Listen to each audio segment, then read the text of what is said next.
दिल्ली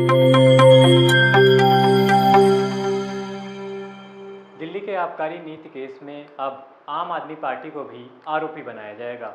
दिल्ली के पूर्व उप मुख्यमंत्री मनीष सिसोदिया की जमानत याचिका पर सुनवाई के दौरान सुप्रीम कोर्ट ने प्रवर्तन निदेशालय ईडी से कहा था कि अगर पीएमएलए के तहत शराब घोटाले से पार्टी को सीधे फायदा पहुंचा तो पार्टी इस केस में क्यों नहीं शामिल है, उसे आरोपी या पक्षकार क्यों नहीं बनाया गया है। इसके पहले 4 अक्टूबर को ईडी ने संजय सिंह के घर पर छापेमारी की थी। उनसे लंबी पूछताछ भी हुई। उसके बाद ईडी ने उन्हें गिरफ्तार कर लिया, उन्हें भी अदालत में पेश किया है। अब सवाल उठ रहे हैं कि आप पार्टी को क्या इस केस में आरोपी बनाया जाएगा? अगर ऐसा होता है तो अरविंद केजरीवाल भी जेल जाएंगे।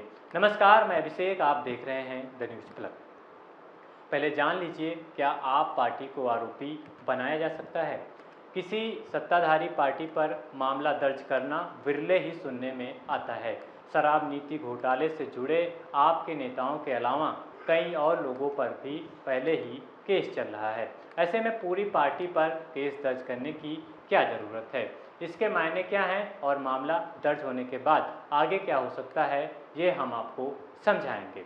इस मामले में सीबीआई और ईडी ने केस दर्ज करके अपनी चार्जशीट फाइल की है। आरोप ये है कि इस पूरे घोटाले से आपराधिक गतिविधियों से कमाया गया पैसा आया है, उसकी अल्टीमेट बेनिफिशियरी आम आदमी पार्टी है। आपको ही सीधे तौर पर इससे फ़ायदा हुआ है। इस पैसे का इस्तेमाल चुनाव अभियान और दूसरे मुद्दों में पार्टी द्वारा किया गया है। ये भी तथ्य सामने आ रहा है कि अभी तक जिन भी लोगों को मामले में आरोपी बनाया गया है उनके पास से कोई प्रोसीड ऑफ क्राइम बरामद नहीं किया गया है। ऐसे में एक तार्किक सवाल ये बनता है कि अगर आम आदमी पार्टी को सीधे फायदा पहुंचा तो उसे चार्जशीट में आरोपी क्यों नहीं बनाया गया है? यही सवाल सुप्रीम कोर्ट ने उठाया है। अब बात अगर आप पर आरोप साबित हुआ तो क्या होगा? अगर कोई राजनीतिक पार्टी या कोई संगठन आरोपी बनाए जाते हैं और उस मामले में पार्टी पर केस चलता है और आरोप सिद्ध भी हो जाते हैं तो भी किसी पार्टी को जेल में नहीं डाला जा सकता। पार्टी के ऊपर फाइन लग सकता है। आम आदमी पार्टी एक रजिस्टर्ड नेशनल पार्टी है, उसके पास चुनाव आयोग के द्वारा दिया गया चिन्ह है। अब अगर सिद्ध हो जाता है कि पार्टी किसी आपराधिक गतिविधि में संलिप्त रही है तो चुनाव आयोग इसके खिलाफ कार्रवाई कर सकता है। उसके नेशनल पार्टी स्टेटस या चुनाव चिन्ह को लेकर भी कार्रवाई हो सकती है। कोई भी राजनीतिक दल अपने आप में भी एक बॉडी ऑफ पर्सन है।